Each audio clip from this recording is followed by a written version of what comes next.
ಲಕ್ಷ್ಮಣ ನೋಡಿ, ರಾಮ ಮೊದಲು ತಂದೆಯ ತಾಯಿ ಹತ್ತಿರ ಹೋಗಿ ನಮಸ್ಕಾರ ಮಾಡಿ, ಆಮೇಲೆ ಸೀತೆ ಹತ್ತಿರ ಬಂದು ಮಾತಾಡಿ ಇಬ್ಬರನ್ನು ಒಪ್ಪಿಸಿ ಸೀತೆಯನ್ನು ಕರ್ಕೊಂಡು ಹೋಗೋ ತೀರ್ಮಾನ ಮಾಡಿದ. ಲಕ್ಷ್ಮಣ ತಾನು ಅಣ್ಣನ ಹತ್ರ ಬಂದು ಕಾಲಿಗಡ್ಡ ಬಿದ್ದು ನನ್ನನ್ನು ಕರ್ಕೊಂಡು ಹೋಗು ದಮ್ಮಯ್ಯ ಅಂತ ಹೇಳ್ಬಿಟ್ಟು ಒಪ್ಸ್ಕೊಂಡ್ಬಿಟ್ಟ, ಹೊರಟುಬಿಟ್ಟ. ತಾಯಿ ಹತ್ರವೂ ಹೇಳಿಲ್ಲ, ಹೆಂಡತಿ ಹತ್ರವೂ ಹೇಳಿಲ್ಲ. ವ್ಯತ್ಯಾಸ ನೋಡಿ, ರಾಮನ ಪ್ರೋಟೋಕಾಲ್ ಅಂದರೆ ಅದು ಎಲ್ಲಿಯೂ ತಪ್ಪುವಂಥದ್ದಲ್ಲ. ಹಿರಿಯರಲ್ಲಿ ಯಾವ ಯಾವ ಕ್ರಮದಲ್ಲಿ ಹೇಳಬೇಕು, ಹೇಗೆ ಹೇಳಬೇಕು ಅದನ್ನು ಹಾಗೆ. ಲಕ್ಷ್ಮಣ ಯಾರದ್ರೂ ಹೇಳಲಿಲ್ಲ, ತನ್ನ ನಿರ್ಧಾರ ಮೊದಲು ತಾನು ಮಾಡಿಕೊಂಡ, ಆಮೇಲೆ ಹೇಳೋದು.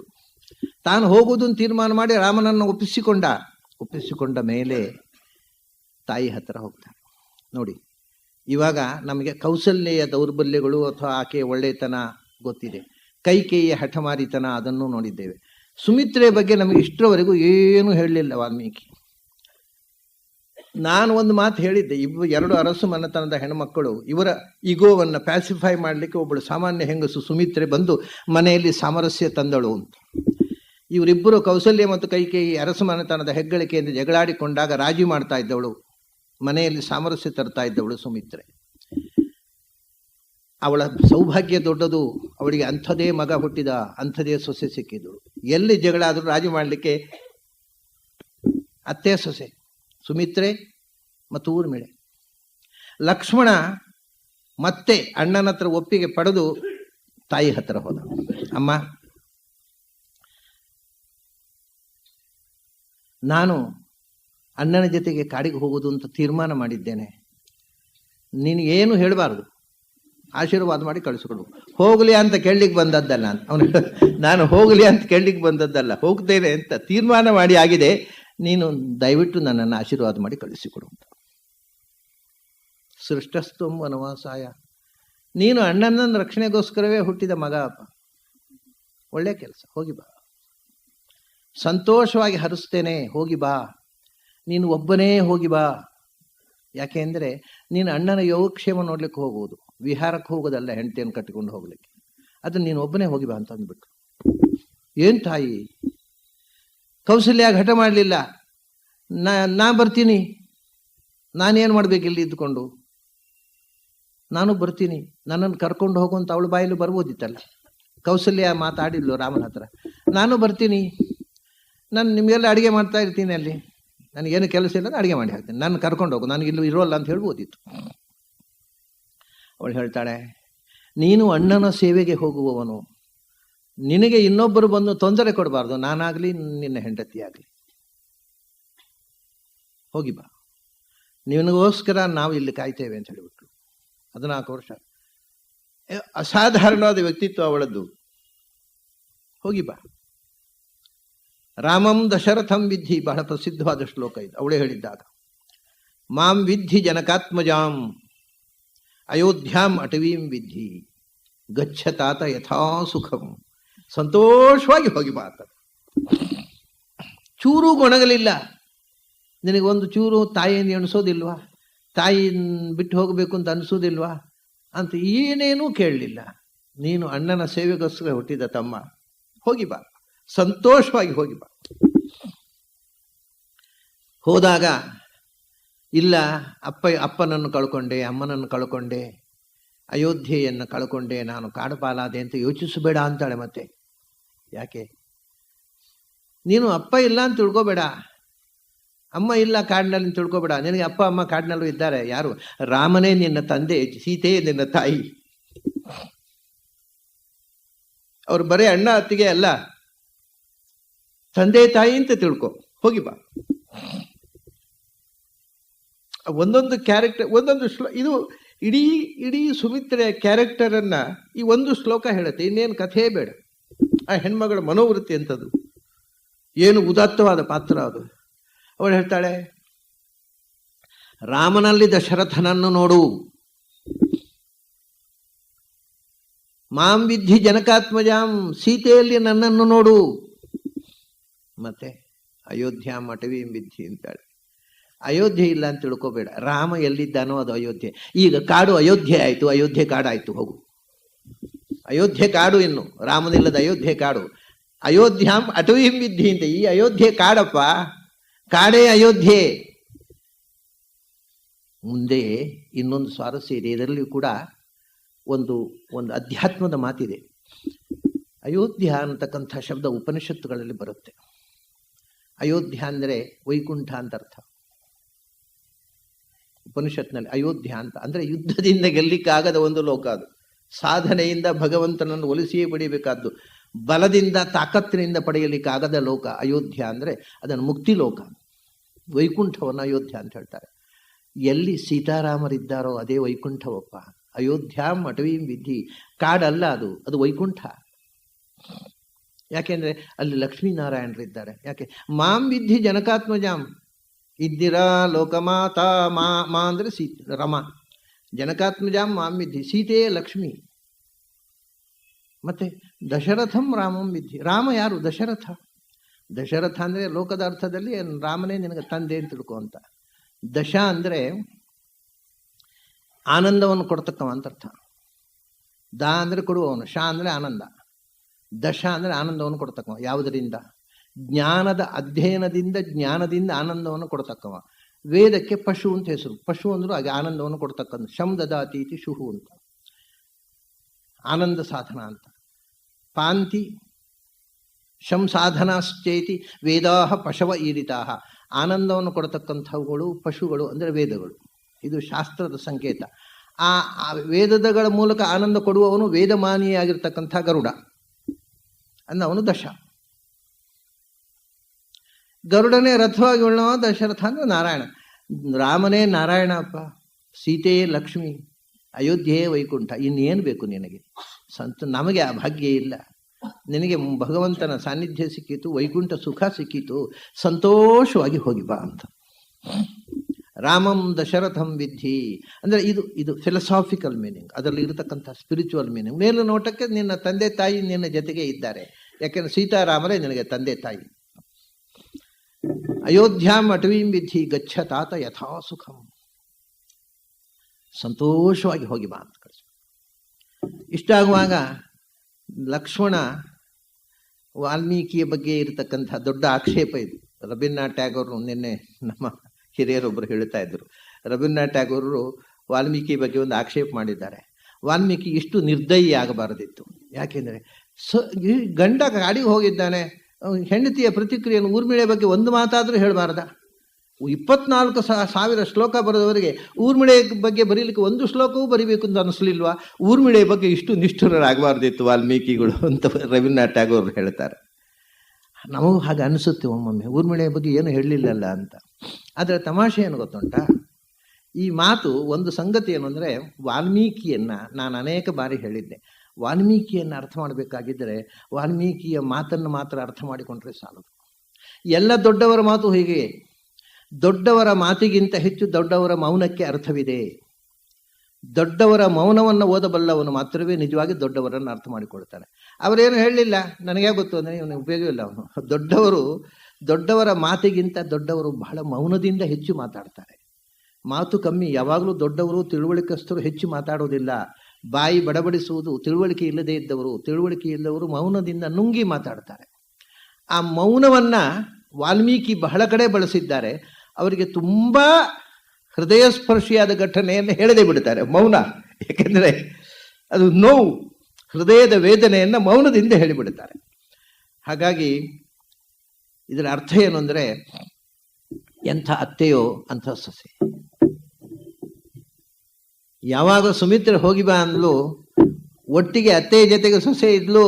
ವಾಲ್ಮೀಕಿ ಏನೂ ಹೇಳೋದಿಲ್ಲ. ಯಾಕೆಂದರೆ ಹೇಗೆ ಹೇಳೋದ್ರಿ?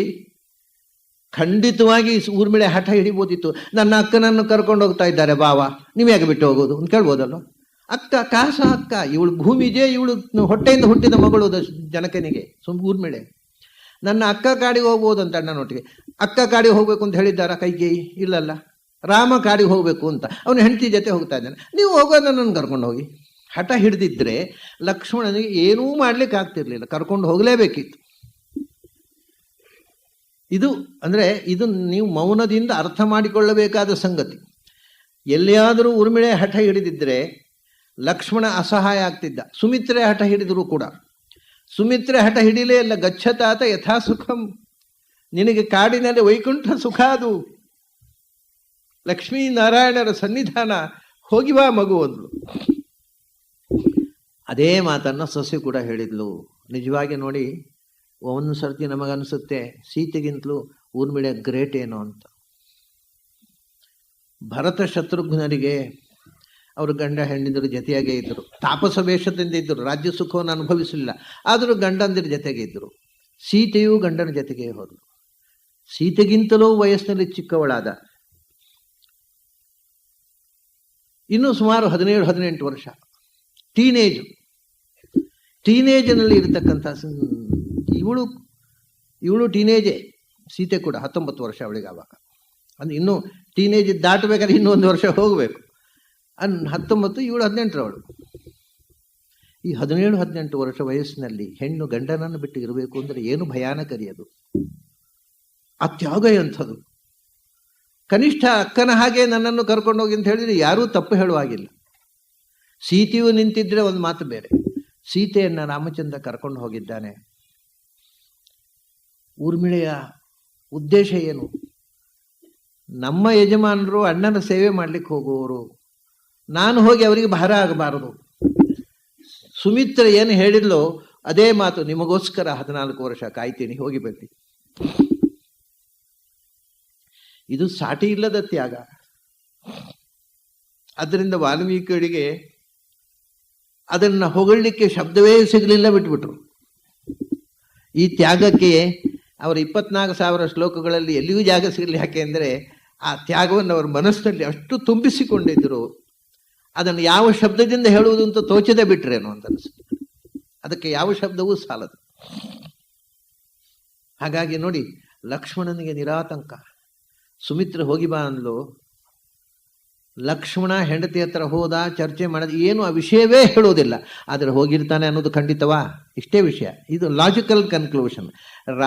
ಹೇಗೆ ರಾಮ ಸೀತೆ ಹತ್ರ ಮತ್ತು ಕೌಸಲ್ಯ ಹತ್ರ ಹೇಳಿ ಹೊರಟಿದ್ದಾನೆ, ಹಾಗೆಯೇ ಲಕ್ಷ್ಮಣನು. ಯಾಕೆಂದರೆ ಅವರು ಅಷ್ಟು ಅನ್ಯೋನ್ಯವಾಗಿದ್ದರು.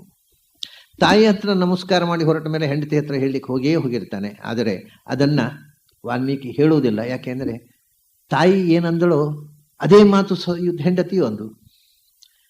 ಗಚ್ಚ ಯಥಾ ಸುಖಂ, ಹೋಗಿ ಬನ್ನಿ. ಅತ್ತೆ ಮಾತೆ ನನ್ನ ಮಾತು ಅಂದುಬಿಟ್ಲು, ಅದರಿಂದ ಬೇರೆ ಶ್ಲೋಕ ಬರೀಬೇಕಾದ ಅಗತ್ಯ ಇಲ್ಲ. ಅಂಥ ಸೊಸೆ, ಅಂಥ ಸೊತ್ತೆ ಅತ್ತೆ ಎಲ್ಲಿ ಸಿಗ್ಬೇಕು ಹೇಳಿ? ಅತ್ತೆ ಮಾತೆ ನನ್ನ ಮಾತು ಅನ್ನುವ ಸೊಸೆ, ಸೊಸೆ ಮಾತೆ ನನ್ನ ಮಾತು ಅನ್ನುವ ಅತ್ತೆ ಎಲ್ಲಿ ಸಿಗಬೇಕು? ಇದು ಅದ್ಭುತ, ಕುಂತಿಗಿಂತಲೂ ಅದ್ಭುತ ಇದು.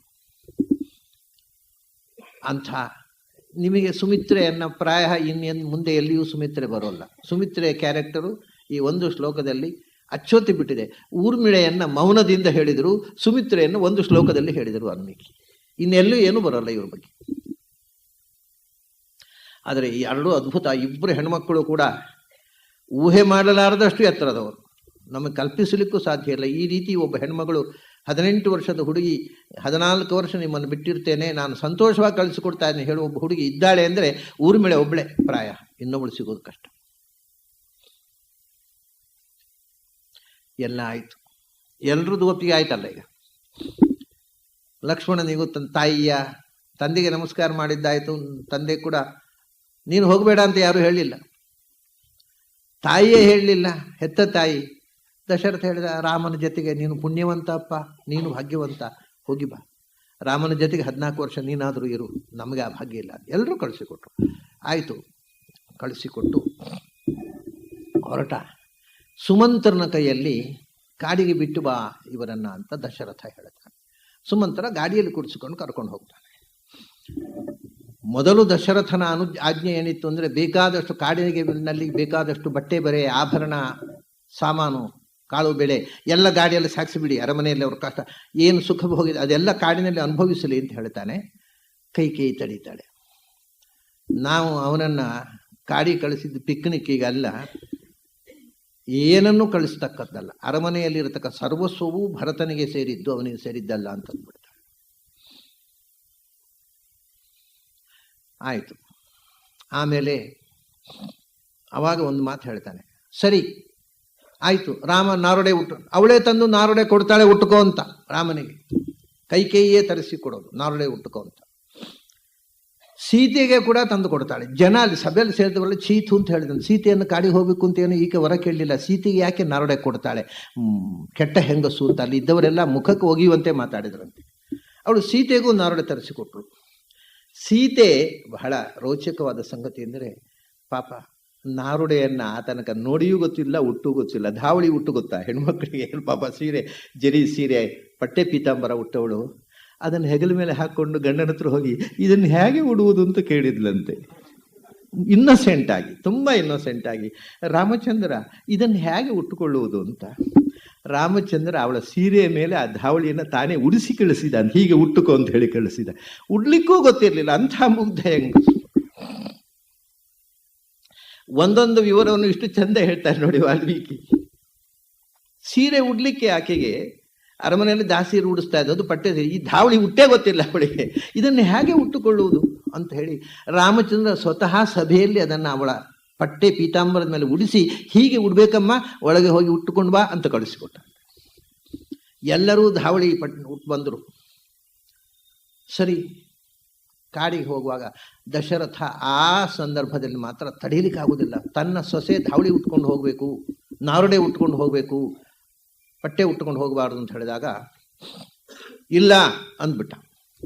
ನನ್ನ ಸೊಸೆ ನಾರುಡೆ ಉಟ್ಕೊಂಡು ಹೋಗಬಾರದು, ಕಾಡಿನಲ್ಲಿ ಕೂಡ ಅವಳು ಬೇಕಾದಾಗ ಅವಳಿಗೆ ಬಯಸಿದಂಥ ಬಟ್ಟೆಗಳು ಬದಲಿಸುವಂತೆ ನಾನಾ ಬಗೆಯ ಸೀರೆಗಳನ್ನು ಮತ್ತು ಆಭರಣಗಳನ್ನ ಕಳಿಸಿಬಿಡಿ ಅವಳ ಜೊತೆಗೆ.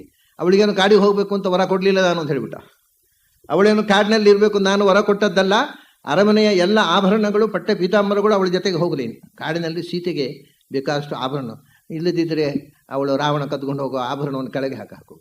ಪೂರ ನಾಡೆ ಉಟ್ಕೊಂಡಿದ್ರೆ ಏನು ಮಾಡಿದ ದಶರಥ? ಹೇಳಿದ, ನನ್ನ ಸೊಸೆ ಕಾಡಿಗೆ ಹೋಗಬೇಕು ಅಂತ ನಾನು ವರದಲ್ಲಿ ಸೇರಿಸಲಿಲ್ಲ, ಅವಳು ಕಾಡಿನ ನಿಯಮವನ್ನು ಪಾಲಿಸಬೇಕಾಗಿಲ್ಲ, ಅವಳು ಎಲ್ಲ ಆಭರಣಗಳು ಪಟ್ಟೆ ಪೀತಾಂಬರಗಳನ್ನು ರಥದಲ್ಲಿ ಕೊಟ್ಟು ಕಳಿಸಿ ಅಂತಂದ್ಬಿಟ್ಟ.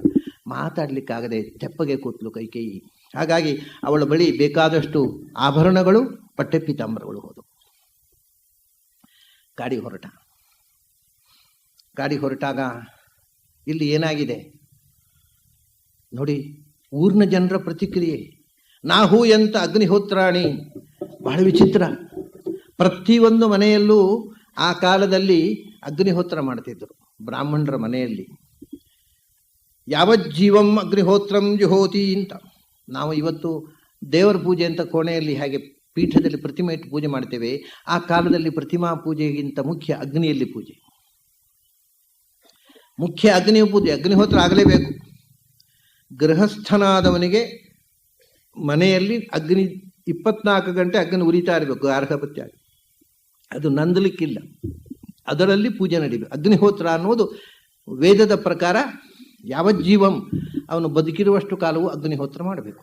ಮನೆಯಲ್ಲಿ ಅಗ್ನಿ ನಂದಬಾರದು, ನಂದಾದೀಪ ಅಂತ ಅದಕ್ಕೆ ಹೇಳೋದು. ಕೆಲವರು ಮೊನ್ನೆ ಯಾರೋ ನನಗೊಬ್ಬರು ವಿದೇಶದಿಂದ ಫೋನ್ ಮಾಡಿದರು. ಏನು ಅಂದರೆ, ಗೃಹಸ್ಥರನ್ನ ಅಂತ್ಯ ಸಂಸ್ಕಾರ ಮಾಡುವಾಗ ಸುಡ್ತಾರೆ, ಸ್ವಾಮಿಗಳನ್ನು ಯಾಕೆ ಸುಡೋಲ್ಲ, ವೃಂದಾವನ ಯಾಕೆ ಮಾಡೋದು ಅಂತ. ಯಾರೋ ಕೇಳಿದ್ರಂತೆ, ಬಹಳ ಜನರ ಹತ್ರ ಕೇಳಿದೆ, ಯಾರೂ ಸರಿಯಾಗಿ ಉತ್ತರ ಕೊಡಲಿಲ್ಲ. ಇದು ಯಾಕೆ ಅಂತ ನಮ್ಗೆ ಗೊತ್ತಾಗಲಿಲ್ಲ ಅಂತ. ನೀವು ಯಾರ ಹತ್ರ ಯಾಕೆ ಕೇಳಿದ್ರಿ, ಮೊದಲೇ ನಾನು ಫೋನ್ ಮಾಡಬೇಕಿತ್ತು ಅಂತ. ಯಾರು ಉತ್ತರ ಗೊತ್ತಿರದೇವ್ರ ಹತ್ರ ಕೇಳಿದ್ದು ಯಾರು ಕೊಡಲಿಲ್ಲ ಅಂತ ಹೇಳೋದು ಯಾಕೆ ಮತ್ತೆ? ಯಾಕೆಂದ್ರೆ ನಮ್ಮ ಜನರ ಅವಸ್ಥೆ ಏನು ಅಂದರೆ ಯಾವುದನ್ನು ತಿಳ್ಕೊಳ್ಳೋದಿಲ್ಲ, ಏನಾದರೂ ಮಾತಾಡೋದು. ಅದು ದೊಡ್ಡ ಅಭ್ಯಾಸ ಆಗಿಬಿಟ್ಟಿದೆ. ತಾವು ತಿಳ್ಕೋಬೇಕು ಅಂತಲ್ಲ, ತಾವು ತಿಳ್ಕೊಂಡ ತಪ್ಪನ್ನೇ ಜನರಿಗೆ ಹಂಚೋದು, ಅದು ಬಹಳ ದೊಡ್ಡ ಚಟ ಆಗಿಬಿಟ್ಟಿದೆ ವಿದ್ವಾಂಸರಿಗೆ. ಸರಿಯಾಗಿ ತಿಳ್ಕೊಳ್ಬೇಕು ಅನ್ನೋ ಎಚ್ಚರ ಇಲ್ಲ, ಏನಾದರೂ ಒಂದು ಉತ್ತರ ಕೊಟ್ಬಿಡ್ತಾರೆ. ನಿಜವಾಗಿ ಯಾಕೆ ಅಂತ ಈಗ ನಿಮಗೆ ನಾನು ಇವತ್ತು ಹೇಳಿದ್ದು, ಸ್ವಾಮಿಗಳಿಗೆ ಅಗ್ನಿಹೋತ್ರ ಇಲ್ಲ, ಅವರಿಗೆ ಅಗ್ನಿಯೇ ಇಲ್ಲ, ಸುಡುದು ಯಾವುದರಲ್ಲಿ? It's very simple. ಗೃಹಸ್ಥನಿಗೆ ಮನೆಯಲ್ಲಿ ಗಂಡ ಹೆಂಡತಿ ಜೊತೆಯಾಗಿ ದಿನ ಅಗ್ನಿಹೋತ್ರ ಮಾಡಬೇಕು. ಯಾವ ಅಗ್ನಿಹೋತ್ರದ ಅಗ್ನಿಯನ್ನು ಅವನು ಆರಾಧನೆ ಮಾಡಿದನೋ ಆ ಅಗ್ನಿಯಲ್ಲಿ ಅವನ ಅಂತ್ಯ ಸಂಸ್ಕಾರ, ಅಲ್ಲಿಗೆ ಅಗ್ನಿ ವಿಸರ್ಜನೆ ಆಯಿತು. ಸ್ವಾಮಿಗಳಿಗೆ ಅಗ್ನಿಹೋತ್ರವೂ ಇಲ್ಲ, ಅಗ್ನಿಯಲ್ಲಿ ಸಂಸ್ಕಾರವೂ ಇಲ್ಲ. It is very simple. ಹಾಗಾಗಿ ಸಾಯೋ ದಿವಸ ಬೆಂಕಿ ಗಡ್ಡಿ ಕೀರಿ ಬೆಂಕಿ ಮಾಡೋದಲ್ಲ, ಅವನು ಆರಾಧನೆ ಮಾಡಿದ ಅಗ್ನಿಯಲ್ಲಿ ಅವನ ಸಂಸ್ಕಾರ ಮಾಡಬೇಕು. ಅದನ್ನೇ ಮಡಿಕೆಯಲ್ಲಿ ಹಿಡ್ಕೊಂಡು ಹೋಗೋದು. ಇದು ಅವತ್ತೆಯಲ್ಲಿಂದ ಒಂದಿಷ್ಟು ಕೆಂಡ ತಂದು ಮಡಿಕೆಯಲ್ಲಿ ಹಿಡ್ಕೊಂಡು ಹೋಗ್ತಾರೆ ಮುಂದಿನಿಂದ. ಅದಲ್ಲ, ಅವನು ಆರಾಧನೆ ಮಾಡಿದ ಅಗ್ನಿಕುಂಡದಿಂದ ಮಡಿಕೆಯಲ್ಲಿ ಹಾಕ್ಕೊಂಡು ಅಗ್ನಿಯನ್ನು ಕೊಂಡು ಹೋಗಬೇಕು. ಸ್ವಾಮಿಗಳಿಗೆ ಅಗ್ನಿಯೇ ಇಲ್ವಲ್ಲ, ಎಲ್ಲಿ ಹಿಡ್ಕೊಂಡು ಹೋಗ್ಲಿಕ್ಕೆ? ಅದರಿಂದ ಸಂಸ್ಕಾರ ಇಲ್ಲ. ಇದು ಹಿಂದೆ ಇದ್ದಂಥ ವಿಧಾನ. ಆದ್ದರಿಂದಲೇ ನೋಡಿ, ಅಗ್ನಿ ಕಾರ್ಯ ಪ್ರಾರಂಭವಾಗುವ ಮುಂಚೆ ಸ್ವಲ್ಪ ಯೋಚನೆ ಮಾಡಿದ್ರೆ ಇದಕ್ಕೆಲ್ಲ ಉತ್ತರ ಇದೆ. ಅಗ್ನಿ ಕಾರ್ಯ ಪ್ರಾರಂಭವಾಗುವ ಮುಂಚೆ, ಉಪನಯನ ಆಗುವ ಮುಂಚೆ ಹುಡುಗರು ಸತ್ತರೆ ಹುಡುಗರನ್ನು ಸಮಾಧಿ ಮಾಡ್ತಾರೆ, ಸುಡೋಲ್ಲ. ಉಪನಯನದ ದಿವಸ ಅಗ್ನಿ ಕಾರ್ಯ ಪ್ರಾರಂಭ ಆಯಿತು. ಮದುವೆಯಿಂದ ಅಗ್ನಿಹೋತ್ರ ಪ್ರಾರಂಭ ಆಯಿತು. ಅಲ್ಲಿಂದ ಅಗ್ನಿಗೆ ಮತ್ತು ಜೀವಕ್ಕೆ ಸ್ಪರ್ಶ, ಅಗ್ನಿ ಆರಾಧನೆ. ಅಗ್ನಿ ಆರಾಧನೆ ಮಾಡುವವರು ಅವರು ಆರಾಧನೆ ಮಾಡಿದ ಅಗ್ನಿಯಲ್ಲಿ ಅವರ ಅಂತ್ಯ ಸಂಸ್ಕಾರ. ಅಗ್ನೌ ಜುಹೋತಿ, ಅದು ಕೊನೆಯ ಅಗ್ನಿಹೋತ್ರ. ಅವನು ಮೊದಲು ತಾನು ಕೂತು ಅಗ್ನಿ ಮುಂದೆ ಅಗ್ನಿಹೋತ್ರ ಮಾಡ್ತಿದ್ದ, ಕೊನೆಗೆ ಅವನ ದೇಹವನ್ನೇ ಅಗ್ನಿಹೋತ್ರ ಮಾಡ್ತ. ಅದು ಪೂರ್ಣಾಹುತಿ ಆಯ್ತು ಅಲ್ಲಿಗೆ ಅವನ ಜೀವನದ್ದು. ಇದೆಲ್ಲ ಹಿಂದಿನವರ ಕಲ್ಪನೆ. ಅಗ್ನಿಯಲ್ಲಿ ಹೋಗಿ ಅವನ ಆತ್ಮ ಮೇಲಕ್ಕೆ ಹೋಯಿತು, ದೇಹ ಪಂಚಭೂತಗಳಲ್ಲಿ ಅಗ್ನಿಯ ಮೂಲಕ ಪಂಚಭೂತಗಳಲ್ಲಿ ಸೇರಿತು. ಸನ್ಯಾಸಿಗಳಿಗೆ ಅಗ್ನಿ ಇಲ್ಲ. ಇದೆ ಇಲ್ಲಿ. ಅದರಿಂದ ಯಾವ ಜೀವಂ ಅಗ್ನಿಹೋತ್ರಂ ಜುಹೋತಿ ಅಂತ ಮನೆಯಲ್ಲಿ ನಿತ್ಯ ಅಗ್ನಿಹೋತ್ರ ನಡೀಬೇಕು. ಹಿಂದಿನ ಕ್ರಮ ಏನು ಅಂತಂದರೆ, ನೀವು ದೇವರ ಪೀಠದಲ್ಲಿ ಪೂಜೆ ಮಾಡಿದರು, ಪೀಠ ಪೂಜೆ ಆಯಿತು, ಅಭಿಷೇಕ ಆಯಿತು, ಅಲಂಕಾರ ಪೂಜೆ ಆಯಿತು, ಧೂಪಾರತಿ ಆಯಿತು. ಧೂಪಾರತಿ ಆದಮೇಲೆ ನೈವೇದ್ಯಕ್ಕೆ ತಂದಿಡ್ತಾರೆ. ನೈವೇದ್ಯ ಸಮರ್ಪಣೆ ಮಾಡೋದು ಅಗ್ನಿಯಲ್ಲಿ, ಅಗ್ನಿ ಮುಖದಲ್ಲಿ. ಆಮೇಲೆ ದೇವರಿಗೆ ಪುನಃ ಮಂಗಳಾರತಿ. ಸೊ ಆ ನೈವೇದ್ಯ ಸಮರ್ಪಣೆ ಉಂಟಲ್ಲ, ಅದು ಅಗ್ನಿ ಮುಖದಲ್ಲಿ. ಅಗ್ನಿ ಸ್ವಾಹ ಅಗ್ನಿ ಇದನ್ನಮ ಅಂತ ದೇವರಿಗೆ ಸಮರ್ಪಣೆ ಅಗ್ನಿ ಮುಖದಲ್ಲಿ ಮಾಡ್ತಿದ್ರು. ಇವತ್ತಿಗೂ ಉಡುಪಿಯಲ್ಲಿ ಕೃಷ್ಣನಿಗೆ ನೈವೇದ್ಯ ಸಮರ್ಪಣೆ ಆಗುವಾಗ ಅಲ್ಲಿ ಕೃಷ್ಣನಿಗೆ ಸ್ವಾಮಿಗಳು ಪೂಜೆ ಮಾಡೋದು. ಅಲ್ಲಿ ಅಗ್ನಿಹೋತ್ರ, ಸ್ವಾಮಿಗಳಿಗೇನು ಅಗ್ನಿಮುಖ ಇಲ್ಲ. ಆದರೆ ಕೃಷ್ಣನಿಗೆ ಇಲ್ಲಿ ಪೂಜೆ ನಡೆಯುವಾಗ, ಸ್ವಾಮಿಗಳು ಸಮರ್ಪಣೆ ಮಾಡುವಾಗ ಅಲ್ಲಿ ಮಠದ ಪುರೋಹಿತರಿರ್ತಾರೆ. ಅವರು ಅಗ್ನಿಯಲ್ಲಿ ಅಲ್ಲಿ ಆಹುತಿ ಕೊಡ್ತಾ ಇರ್ತಾರೆ. ಅಗ್ನಿ ಮುಖದಲ್ಲಿ ಸಮರ್ಪಣೆ. ಅದೇ ಹೊತ್ತಿಗೆ ಮೃಷ್ಟಾನ್ನ ಭೋಜನ ಅಂತ ಬ್ರಾಹ್ಮಣ ಮುಖದಲ್ಲಿ ಭೋಜನ. ಹಸಿದವರ ಹೊಟ್ಟೆಗೆ ಅನ್ನ ಹಾಕಿ ಕೃಷ್ಣನಿಗೆ ಪೂಜೆ, ಅಗ್ನಿಯಲ್ಲಿ ಪೂಜೆ, ಮಧ್ವಾಚಾರ್ಯರು ಪ್ರತಿಷ್ಠೆ ಮಾಡಿದ ಪ್ರತಿಮೆ, 3 ಕಡೆ ಪೂಜೆ ನಡೀತಾ ಇರ್ತದೆ. ಏಕಕಾಲದಲ್ಲಿ ನಡೀಬೇಕು ಅನ್ನೋದು ಆಚಾರ್ಯರು ವಿಧಿಸಿದಂಥ ವಿಧಾನ. ಯಾಕೆಂದರೆ ಅಗ್ನಿಯಲ್ಲಿ ಆಗಲೇಬೇಕು, ಅದು ಗೃಹಸ್ಥರು ಮಾಡ್ತಾರೆ. ಹಾಗೆ ರಾಮಾಯಣದ ಕಾಲದಲ್ಲಿ ಎಲ್ಲಿಯಾದರೂ ಎಲ್ಲಿಗೆ ಹೋಗಬೇಕಾಗಿದ್ದರು ಗೃಹಸ್ಥರು, ಅಂತ್ಯಕಾಲ ಮಾತಲ್ಲ, ಗೃಹಸ್ಥರು ಯಾತ್ರೆ ಹೋಗಬೇಕು ಅಂದರೆ ಮಡಕೆಯಲ್ಲಿ ಅಗ್ನಿ ಹಿಡ್ಕೊಂಡು ಹೋಗ್ತಿದ್ರು. ಮಡಕೆಯಲ್ಲಿ ಅಗ್ನಿ ಹಿಡ್ಕೊಂಡು ಹೋಗ್ತಿದ್ರು. ಒಬ್ಬರು ಹಿರಿಯರು ನಾಟಕ ಕಂಪನಿಯಲ್ಲಿ ಇದ್ದವರು ನನ್ನ ಹತ್ರ ಹೇಳ್ತಿದ್ರು, ಒಂದು ಕಥೆ ಹೇಳ್ತಿದ್ರು. ಅವರು ಚಿಕ್ಕಂದಿನಲ್ಲಿ ಉಪನಯನ ಆದಮೇಲೆ ಬಡತನ, ಗುಬ್ಬಿ ವೀರಣ್ಣನವರು ನಾಟಕ ಕಂಪನಿಗೆ ಸೇರಿದ್ರಂತೆ. ನಾಟಕ ಕಂಪನಿ ಉಪನಯನ ಆಗಿದೆ. ಗುಬ್ಬಿ ವೀರಣ್ಣವ್ರು ನಾಟಕ ಕಂಪನಿಗೆ ಹೋಗೋ ಮನೆಯಿಂದ ಮಡಿಕೆಯಲ್ಲಿ ಅಗ್ನಿ ಹಿಡ್ಕೊಂಡು ಹೋಗಿ ಅಗ್ನಿ ಕಾರ್ಯ ಮಾಡ್ತಿದ್ದೆ ದಿನಾಲು ನಾಟಕ ಕಂಪನಿಯಲ್ಲಿ ಅಂತ ಹೇಳ್ತಿದ್ರು. ಅಂದರೆ ಹಿಂದಿನ ಕಾಲದ ಜೀವನ ಕ್ರಮ. ಅಗ್ನಿಹೋತ್ರ ಮನೆಯಲ್ಲಿ ನಡೀಲೇಬೇಕು.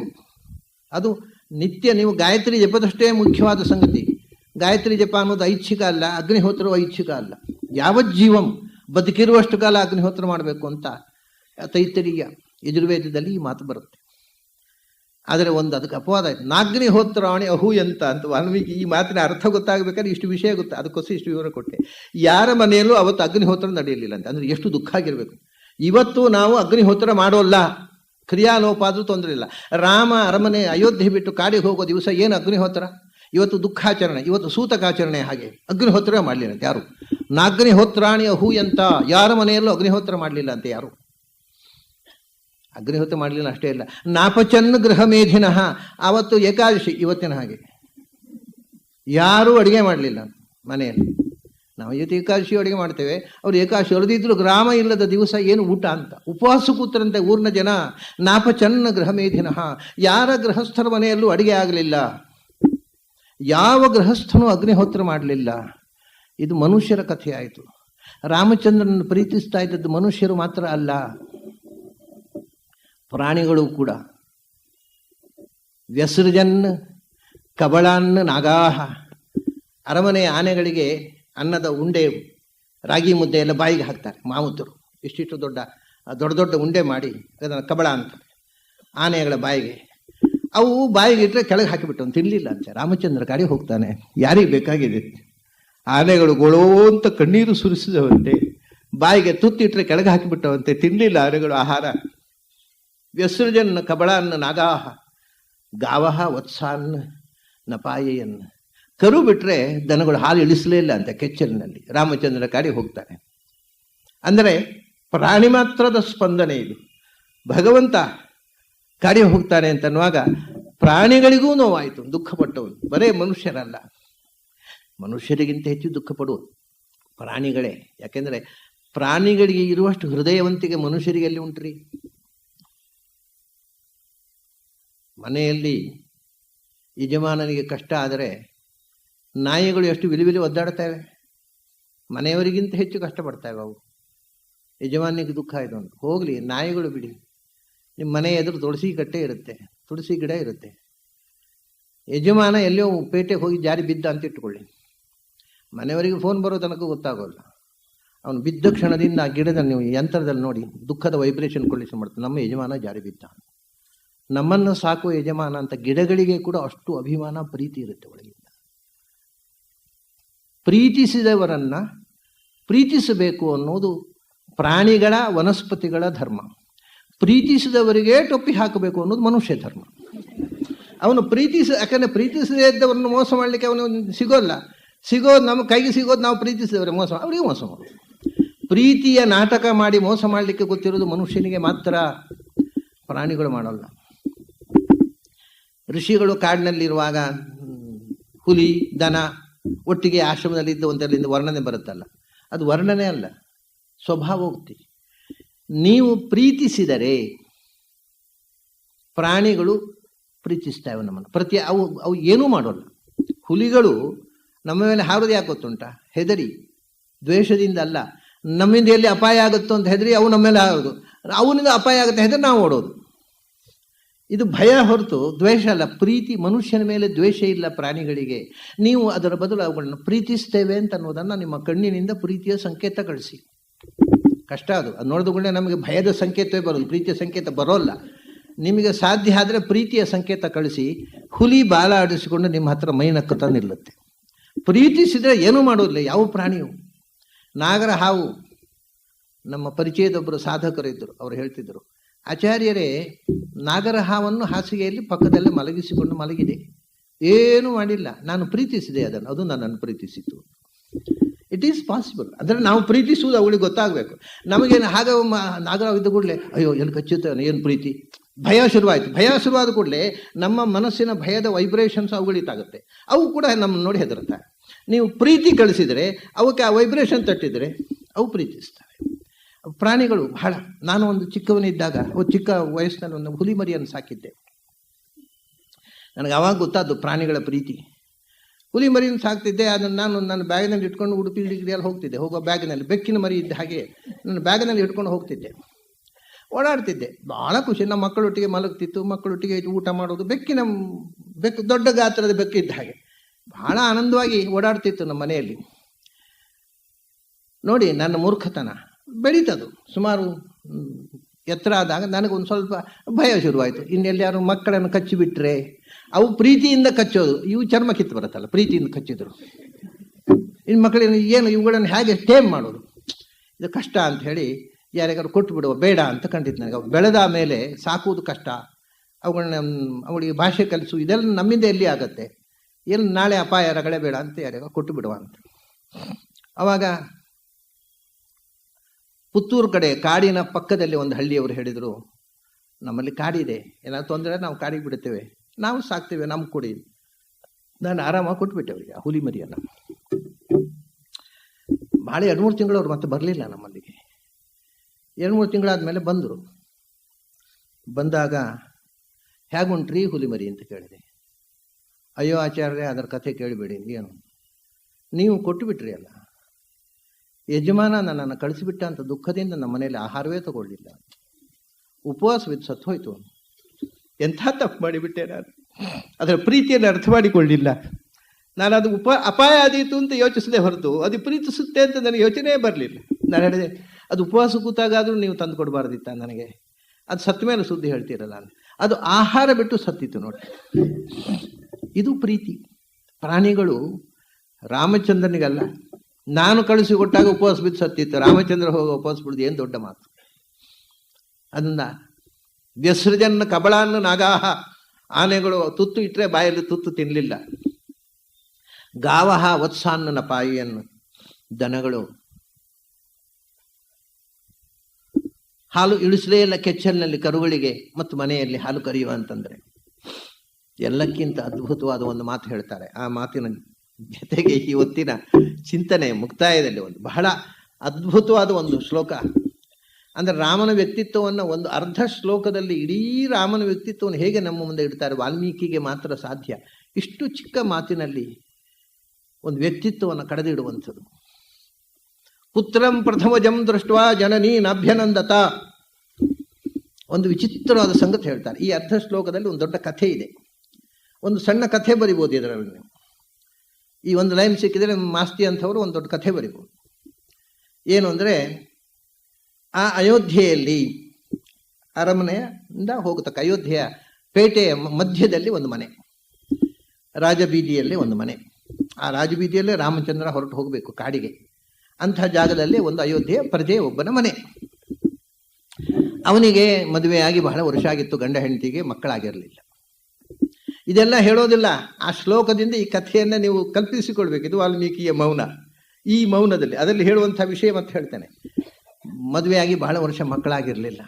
ಇಬ್ಬರಿಗೂ ಕೂಡ ಒಂದು ಮಗುವಿನ ಹೆಣ್ಣಿನ ಜೀವನದ ಮಹತ್ತರವಾದ ಆಸೆ ಅಂದರೆ ಒಂದು ತಾಯಿ ಆಗೋದು. ನಾನು ನನ್ನ ಜೀವನದಲ್ಲಿ ಕನಿಷ್ಠ ಒಂದು ಮಗುವಿನ ತಾಯಿ ಆದರೆ ಸಾಕು, ದೇವರೇ ನಾನು ಒಂದು ಮಗುವಿನ ತಾಯಿಯಾಗಿ ಮಾಡು ನನ್ನನ್ನು ಅಂತ ಅವನು ಹಂಬಲಿಸ್ತಾ ಇದ್ಲು ಅವಳು. ಇವನು ತಂದೆಯು ನಾನು ಒಬ್ಬ ಅಪ್ಪ ಆಗಬೇಕು, ನಾನೊಬ್ಬ ತಾಯಿಯ. ಈ ತಂದೆ ತಾಯಿಯ ಬಯಕೆ ಬಹಳ ವರ್ಷ ಆಗಿರಲಿಲ್ಲ. ಹಾಗೆ ಕಾದು ಅಕಸ್ಮಾತ್ತಾಗಿ ಎಷ್ಟೋ ವರ್ಷದ ನಂತರ ಆ ಹೆಣ್ಮಗಳು ಗರ್ಭಿಣಿಯಾದಳು. ಸಂತೋಷದ ವಿಷಯ ಅಲ್ವಾ, ಏನು ಸಂಭ್ರಮ.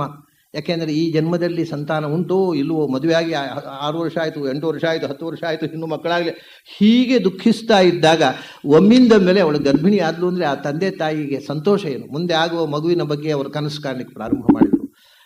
ನಮ್ಮ ಜನ್ಮ ಸಾರ್ಥಕ ಆಯಿತು, ನಾವು ಒಬ್ಬ ತಾಯಿ ಆಗ್ತೇನೆ ಅಂತ ಅವಳು ಸಂತೋಷಪಟ್ಟಳು, ನಾನೊಬ್ಬ ತಂದೆ ಆಗ್ತೇನೆ ಅಂತ ಅವನು ಸಂತೋಷಪಟ್ಟ. ಆಯಿತು, ಒಂದು ಗಂಡು ಮಗುವನ್ನು ಹೆತ್ತಳು. ಯಾವತ್ತು ಹೆತ್ತದ್ದು?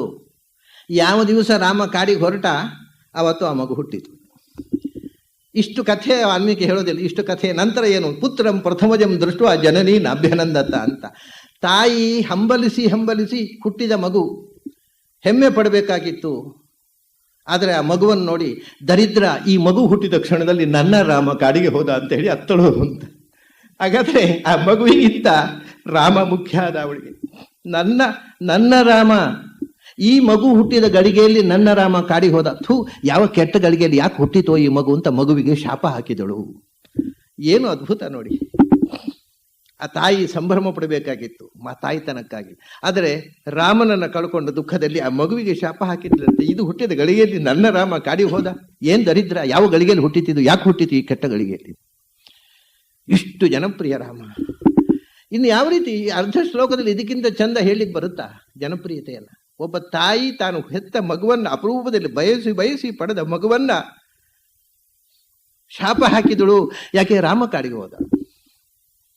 ವಾಲ್ಮೀಕಿಗೆ ಮಾತ್ರ ಸಾಧ್ಯ ಇಂತಹ ಒಂದು, ಅಂದರೆ ಮನುಷ್ಯನ ಹೃದಯವನ್ನು ಮುಟ್ಟಿ ಆ ಸೈಕಾಲಜಿಯನ್ನು ನಮ್ಮ ಮುಂದೆ ಎಕ್ಸ್ಪೋಸ್ ಮಾಡ್ತಾರೆ. ಪ್ರತಿಯೊಬ್ಬ ಮನುಷ್ಯನ ಒಳಗಿರ್ತಕ್ಕಂಥ ಆ ನೋವು, ವೇದನೆ, ಸಂಕಟಗಳು, ಅನುಭವಗಳನ್ನು ಇಷ್ಟು ಎಳೆಯಾಗಿ ಮನಃಶಾಸ್ತ್ರೀಯವಾಗಿ ಚಿತ್ರಣ ಮಾಡುವಂತಹದ್ದು ವಾಲ್ಮೀಕಿಗಳಂತಹ ತಪಸ್ವಿಗಳಿಗೆ, ಇನ್ನೊಬ್ಬರ ಮನಸ್ಸನ್ನು ಓದಬಲ್ಲಂತಹ ಜ್ಞಾನಿಗಳಿಗೆ ಮಾತ್ರ ಸಾಧ್ಯ. ಹೀಗೆ ಎಲ್ಲರ ಕಣ್ಣೀರು. ಹೆಣ್ಮಕ್ಳು ಹೇಳಿದ್ರಂತೆ, ನಾವು ಅಡುಗೆ ಮಾಡೋಲ್ಲ, ನೀವು ಹೋಗಿ ರಾಮಚಂದ್ರನ ಬೆನ್ನ ಹತ್ತಿ, ನೀವು ಅಗ್ನಿಹೋತ್ರದ ಮಡಿಕೆ ಹಿಡ್ಕೊಂಡು ಹೋಗಿ ರಾಮಚಂದ್ರನ ಹತ್ತು ಹೋಗಿ ಒಂದೋ ಅಲ್ಲೇ ಕಾಡಿನಲ್ಲೇ ಇರಿ, ಇಲ್ಲ ಅವನು ಕರ್ಕೊಂಡು ಬನ್ನಿ, ಇಳಿದ್ರೆ ನಾವು ಅಡುಗೆ ಮಾಡೋಲ್ಲ ಅಂತ ಕೂತ್ಬಿಟ್ರಂತ ಮನೇಲಿ. ಹೆಂಗಸರೆಲ್ಲ ಗಂಡಸರನ್ನ ದ್ವಿಪಾನ್ನು ತೋತ್ರೈರಿವ ದ್ವಿಜಾನ್ ಅಂತ, ಆನೆಯನ್ನು ಮಾವುತ ಅಂಕುಶದಿಂದ ತಿವಿದ ಹಾಗೆ ಹೆಣ್ಮಕ್ಳು ಗಂಡಂದ್ರನ್ನ ತಿವಿದು ಕಾಡಿಗೆ ಕಳಿಸಿದ್ರು ಅಂತ ಹೇಳ್ತಾರೆ. ಏನು ರಾಮ ಇಲ್ಲದಂಥ ಅಯೋಧ್ಯೆಯಲ್ಲಿ ನಾವ್ಯಾಕೆ ಅಡುಗೆ ಮಾಡಬೇಕು, ಹೋಗಿ ಕರ್ಕೊಂಡು ಬರ್ರಿ ರಾಮನನ್ನು, ಇಲ್ಲ ನಾವು ಅಡುಗೆ ಮಾಡೋಲ್ಲ ಅಂತ ಕೂತ್ಬಿಟ್ರಂತೆ ಹೆಂಗಸರೆಲ್ಲ. ಇಷ್ಟು ಜನಪ್ರಿಯನಾದ ರಾಮ ಒಬ್ಬ ಮಂಥರೆಯ ಸಣ್ಣತನಕ್ಕೆ, ಅದರಿಂದ ಸವತಿ ಮಾತ್ಸರ್ಯದ ದ್ವೇಷ ಜಾಗೃತವಾಗಿ ಒಬ್ಬ ಕೈಕೇಯಿಯ ಮಾತಿಗೆ ಇಡೀ ದೇಶದ ಜನ ಕಣ್ಣೀರು ಸುರಿಸಿತು. ಆದರೆ ಇದು ಯಾವುದನ್ನು ಲಕ್ಷಿಸದೆ ರಾಮಚಂದ್ರ ಕಾಡಿಗೆ ಹೊರಟ. ಯಾಕೆಂದರೆ ಆ ಕಾಲದ ಋಷಿಗಳೆಲ್ಲ ಕಾಡಿನಲ್ಲಿ ರಾಮಚಂದ್ರನನ್ನು ಕಾಣಬೇಕು, ನಾವು ತಪಸ್ಸು ಮಾಡಿದ ಫಲವಾಗಿ ನಮಗೆ ರಾಮಚಂದ್ರನ ದರ್ಶನ ಆಗಬೇಕು, ದುಷ್ಟ ಸಂಹಾರ ಆಗಬೇಕು ಅಂತ ಕಾದಿದ್ದರು. ರಾಮಚಂದ್ರ ಕಾಡಿಗೆ ಬರಬೇಕು ಅಂತ ತಪಸ್ವಿಗಳೆಲ್ಲ, ಜ್ಞಾನಿಗಳೆಲ್ಲ ಬಯಸಿದರು. ಆ ಜ್ಞಾನಿಗಳ ಬಯಕೆಯ ಮುಂದೆ ಈ ಸಾಂಸಾರಿಕವಾದಂತಹ ಸುಖ ದುಃಖಗಳು ಯಾವುದೂ ಇಷ್ಟಕ್ಕೆ ಬರಲಿಲ್ಲ, ಗಮನಕ್ಕೆ ಬರಲಿಲ್ಲ. ರಾಮಚಂದ್ರ ಕಾಡಿಗೆ ಹೊರಟ. ಅವನ ಜೊತೆಗೆ ಊರಿನ ಗಂಡಸರೆಲ್ಲ ಹೊರಟುಬಿಟ್ರು. ಅಗ್ನಿಹೋತ್ರದ ಮಡಿಕೆಯಲ್ಲಿ ಹಿಡ್ಕೊಂಡು ಹೊರಟು ಬಿಟ್ಟಿದ್ದಾರೆ. ರಾಮಚಂದ್ರ ರಥವನ್ನೇರಿ ಮುಂದೆ ಹೋಗುವಾಗ ಏನು ನಡೆಯಿತು, ಇಲ್ಲಿ ದಶರಥನ ಪ್ರತಿಕ್ರಿಯೆ ಏನು, ಅರಮನೆಯಲ್ಲಿ ಏನಾಯಿತು, ಮುಂದೆ ಅಲ್ಲಿ ಏನಾಯಿತು ಅನ್ನೋದನ್ನು ನಾವು ನಾಳೆ ದಿವಸ ಸೇರಿದಾಗ ನೋಡೋಣ. ಅಲ್ಲಿ ತನಕ ನಿಮಗೆಲ್ಲ ಅಭಿನಂದನೆಗಳು.